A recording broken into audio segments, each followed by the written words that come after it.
which was so it's either like do a PhD and watch the internet get built. Hey guys, how you doing? This is Aryan Shabazi, and right now we are on Clubhouse. Elon Musk is live, and he's streaming and talking to everyone. He's changing the game, he's communicating with people, and as we digitize and go into the crypto world, it's just getting people excited. There's been a lot of pump the last few days, so I'm just gonna turn this up and listen. I tried hanging out in the lobby, but I was too shy to speak to anyone. And I was like, man, what a charlatan I am sitting in this lobby. Oh, wow.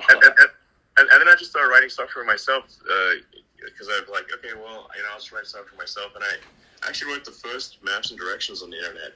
I'm not sure how many people are aware of that, but the first maps, directions, yellow pages, and white pages, I wrote it personally.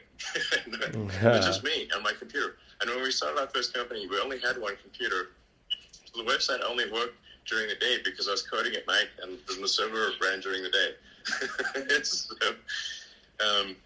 was quite an adventure, that's for sure. Yeah. So I just want to let you know that the next time you show up at one of my companies and hang out in the lobby for an internship, you're going to get an internship. Wow, thanks, man. Yeah. But only if you get the stuff running 24/7, like you can't slack off at night. No sleeping outside the conf rooms. That's not okay. Yeah. We will provide you with not just one but two computers. Nice. Okay. I want to wrap up with some light questions for you, which I think a lot of people are curious in. What are you watching on TV? What are you reading right now? Well, I just finished watching The Last Kingdom, which I think is a great piece of mostly accurate historical drama. There's Cobra Kai, which is if you grow up, It's so good. it's so good. It's such a sick burn, that show. My goodness. I'm about to go on. I mean, they just like turn the knife constantly. Cobra Kai is about to get a bunch of Let's views. see what else have we been watching. What do you if I can break it? What do you think of The Expanse? Maybe I should start watching that. This guy's got time to watch some things? sort of things about like having a shortage of water or something. There's something like it didn't make any scientific sense at first, so I was like, "Come on, this is dumb." So then I stopped watching it. But it sounds like maybe I should keep watching it. I need to watch it on the treadmill, otherwise I won't work out because I hate working out. Yeah, I think you'll find. Because you're changing the world. It's apparently probably have no time to work out. But the sort of most accurate representation of what actual like interplanetary travel would be like. Once it's sort of made routine. And by the way, the politics that flow, right? And so it sort of sets up a three-way battle between basically Earth and Mars, and then the asteroid belt, and kind of gets into all the. But if it's not possible in the future, I would say that would be a good outcome because it means that humanity's actually made it out there. As long as they're not don't annihilate each other. Besides The Expanse, what do you recommend? Have you seen? I think I've got one for. I just got to bring one up.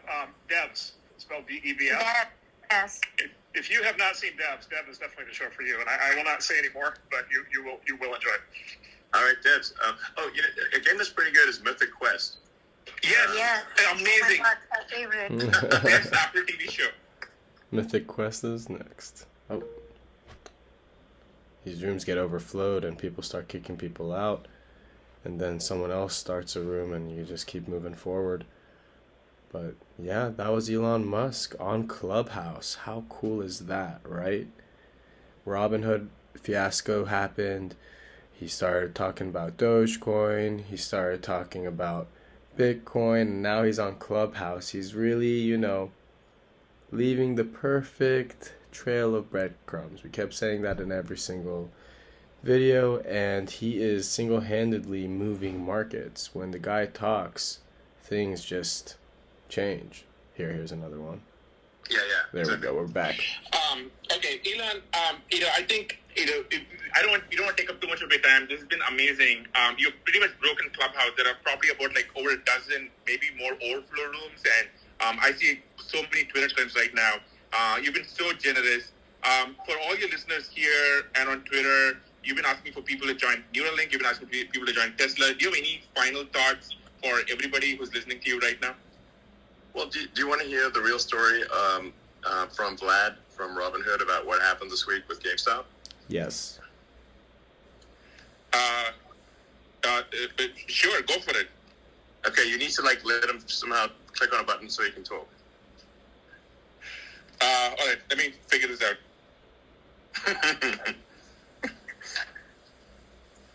Dude, I love Elon. While we're figuring it out, Elon, why don't you talk to us about Hitchhiker's Guide to the Galaxy, since you mentioned that right at the beginning? Yeah, Hitchhiker's Guide to the Galaxy by Douglas Adams is in fact a book of philosophy disguised as a silly humor book. And if you read it from the standpoint of, wow, this is an interesting book of philosophy, it's quite insightful. As mentioned, he gets to the point of the answer is easy once you can properly formulate the question.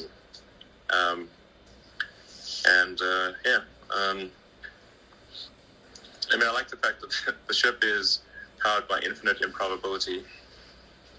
It's called the Heart of Gold. Yeah. Yeah, it's he makes fun of bureaucracy. In fact, Earth essentially gets destroyed by a sort of clerical error or essentially, well, not even clerical error.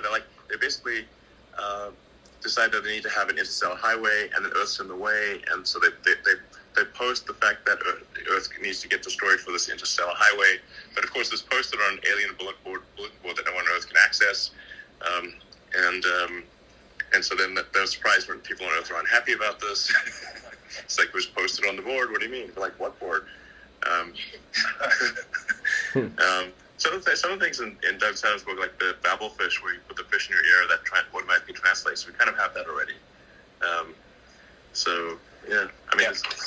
The future is coming fast. Elon, okay. Vlad, can you hear us? Vlad the Stock Impaler. Wow. Hey, Wow, guys. he's got Vlad on Thanks from for inviting me GameStop. up. It's good to hang with all of you. All right, Vlad. What really happened? Give us the inside scoop. All right, well, I was actually hoping that you would invite me up for the Fermi paradox part, because this has been a very surreal weekend and week for me. One of the really great things is all the people coming out of the woodwork to offer support for the company, offer advice. So I got introduced today, and actually I should say I just randomly downloaded Clubhouse a couple of days ago just to see what it was all about. So this is my first time literally using the app. But I got introduced to your friend Antonio, Elon, who had some good advice for me, and then introduced me to you. You had some great advice. And then I figured, I heard about this Clubhouse, and this has got to be part of the simulation. So I just thought, why not? So here I am. So I'm actually an adherent to the simulation hypothesis. All right. Well, There's a lot of people mad at you, bro. What happened last week? Why do you stop people? Why can people buy GameStop shares? The people demand an answer, and they want to know the details and the truth. Yep. Okay, so let me start by giving a little bit of background. So I'm the chief executive of Robinhood. Robinhood is actually a Yeah, we know. I'll go through this quickly. Don't worry. This is important. It's actually a couple of companies. So there's an introducing broker dealer called Robinhood Financial, and that basically is the app that you know and love. It processes trades. You're a customer of Robinhood Financial. Then there's a clearing broker dealer, Robinhood Securities, that clears and settles the trades. And then we have Robinhood Crypto, which is our crypto business. All of these are kind of different entities that are differently operated. So basically Wednesday of last week, we just had, unprecedented volume, unprecedented load on the system. A lot of these, so-called meme stocks were, going viral on social media, and people were people are joining Robinhood, and there was a lot of net buy activity on them, as you guys all know. And Robinhood at this time, I think, was number one on the iOS App Store, and pretty close, if not number one, on Google Play as well. So just unprecedented activity. And so Thursday morning, right? So I'm sleeping, but at 3:30 a.m. Pacific, our operations team receives a file from the NSCC, which is the National Securities Clearing Corporation. So basically, as a broker, as a clearing broker, and this is where Robinhood Securities comes in, we have to put up money to the NSCC based on some factors, including things like the volatility of the trading activity, concentration into certain securities, and this is the equities business, so it's based on stock trading and not options trading or anything else. So they give us a file with a deposit, and the request was around $3 billion, which is, about an order of magnitude more than what it typically is, right? So, why was that so high? Like, this seems like it sounds like this is an unprecedented increase in demand for capital. What formula did they use to calculate that? Well, and just to give context, Robinhood up until that point has raised, a little bit, around $2 billion in total venture capital up until now. So it's a big number. Like $3 billion is a large number, right? So basically, the details are. We don't have the full details. It's a little bit of an opaque formula, but there's a component called the VAR of it, which is value at risk, and that's based on kind of some fairly quantitative things, although it's not fully transparent. So there are ways to reverse engineer it, but it's not kind of publicly shared. And then there's a special component, which is discretionary. So that kind of acts as a multiplier, and basically discretionary meaning like it's just their opinion. Yeah, it's a little bit. I mean, I'm sure there's definitely more than just their opinion, but basically, well, I mean, I guess like what everyone wants to know is like, did something maybe shady go down here? Like it's like it seems weird that you'd get a sudden $10 billion demand.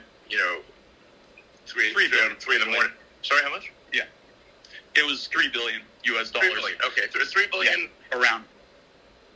Just suddenly out of nowhere. And what percentage? I wouldn't impute shadiness to it or anything like that. And actually, the NSCC was reasonable subsequent to this, and they worked with us to actually lower it. So it was unprecedented activity. I don't have the full context about what's going on in the NSCC to make these calculations, but essentially it was a large number. Is anyone holding you hostage right now? No, I'm okay. Oh my God! Yeah. Thanks for asking. But anyway, so this was obviously nerve-wracking, and I actually was asleep at this point.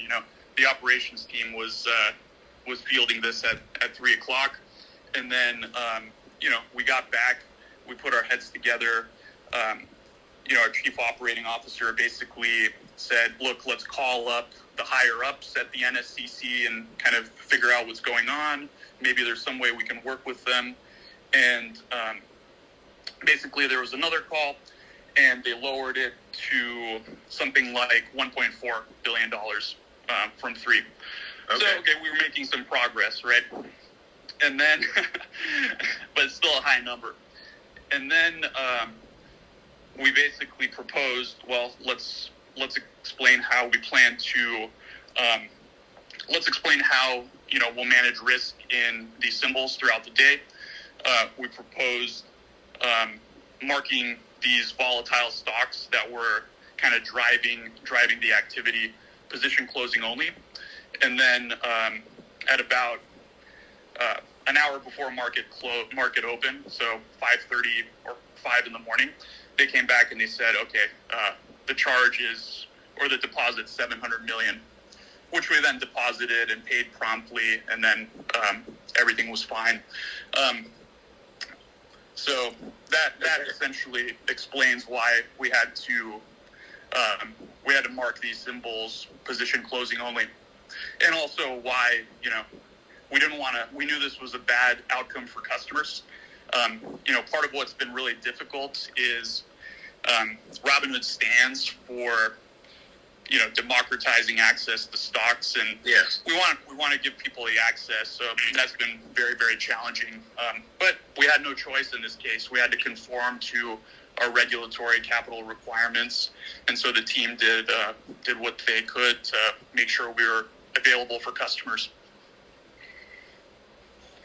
Who controls this organization, this clearinghouse? It's a consortium. It's not quite a government agency. I don't really know the details of all of that. Okay. But and to be fair, like we were. I think there was legitimate sort of turmoil in the markets. Like, these are unprecedented events with these meme stocks, and there was a lot of activity. So there probably is some amount of extra risk in the system that warrants higher requirements. So it's not entirely unreasonable. But we did operational processes to make sure that customers that had positions could sell their open positions, because obviously restricting someone, we got a lot of questions about, okay, you had to restrict buying, why didn't you also restrict selling? And the fact of the matter is, people get really pissed off if they're holding stock and they want to sell it and they can't, right? So I think that's categorically worse. So and lots of other brokers, I think, were in the same situation. Robinhood was in the news, but you sort of heard this industry-wide, right? Other brokers basically restricted the same exact activity. All right, so it sounds like this organization calls you up and they basically have a gun to your head, either hand over this money or else. And so, because basically what people are wondering is did you sell your clients down the river, or do you have no choice? And if you had no choice, that's understandable. But then we got to find out why you had no choice, and who are these people that are saying you have no choice? Yeah, I think that's fair. We have to comply with these requirements. Financial institutions have requirements. The formula behind these requirements, I think it would obviously be ideal if there was a little bit more transparency so we could plan better around that.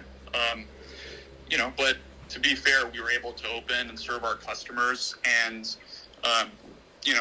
24 hours later, our team raised over $1 billion in capital, so that when we did open, when we do open tomorrow morning, we'll be able to kind of relax the stringent position limits that we put on these securities on Friday. Will there be any limits? Well, I think there's always going to be some theoretical limit. Like, we don't have infinite capital, right? And on Friday there were limits. So there's always going to have to be some limit. I think the question is, will the limits be high enough to the point where, they won't impact, 99.9+% of customers. So, if someone were to deposit $100 billion and decide to trade in one stock like that, that wouldn't be possible, All right.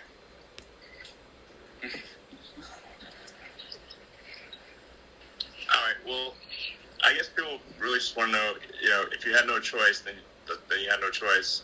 It's gun to head situation. then that's understandable. But then whoever put that gun to your head should, be willing to answer to the public. Yeah. Yeah, listen, and I know there's Elon. processes. This is unprecedented times, and to be fair to those guys, they've been reasonable. So I think the one thing that is maybe not clear to people is Robin is a participant in the financial system, so we have to work with all of these counterparties. So we do get a lot of questions about, why do you work with market makers? Why do you work with clearing houses? Vertically integrating and getting, it's hard enough to build introducing a clearing broker-dealer. Not too many people have done that. But the financial system that allows customers to trade shares is sort of a complex web of multiple parties. And, it's hard to, I think everyone says, it could be better, it could be improved. It's just the necessity of trading equities in the U.S. that you have to do all these things. I mean, to what degree are you beholden to Citadel? I mean, like basically, if Citadel's unhappy, then what happened?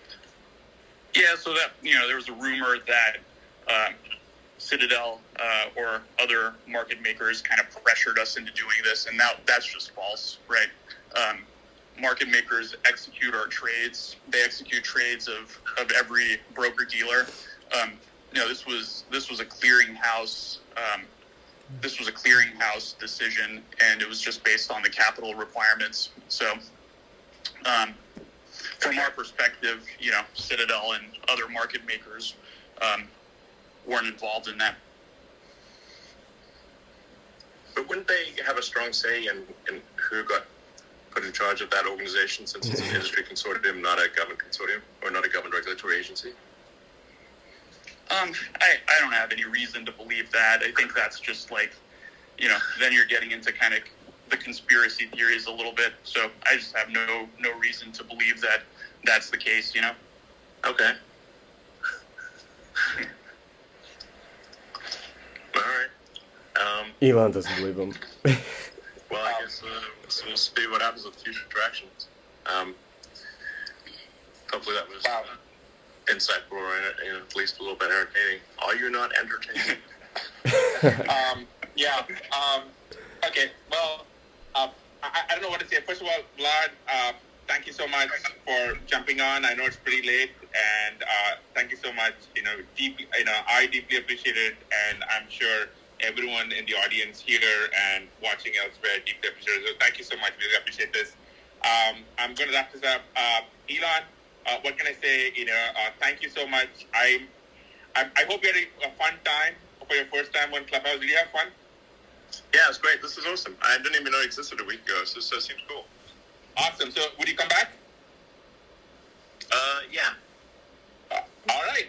Okay. Well, thank you so much, and also thank you everyone for listening. And I know we went way over, Elon. Elon, every time we do this show, we try and pick a song that fits the person we're interviewing. So I'm going to play us out of the show with a song that I think you might like. Gary, hit it.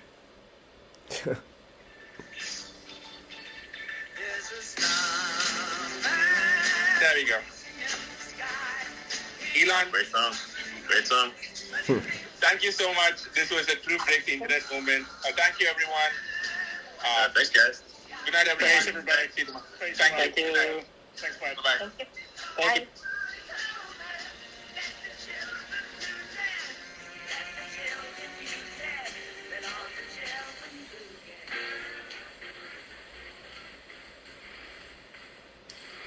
Man, what y'all think about that, fellas? What y'all think, man? I want to get some comments. I'm trying to open up the stage so we can get some comments on what we just heard. To just. All right, guys. So that was Clubhouse, and that was Elon Musk speaking to the CEO of Robinhood, Vlad. He was just speaking for the people, to be honest. But how cool is that? That was a good 20 minutes of live recorded time. Clubhouse is beta version. Elon Musk didn't even know about it till a week ago.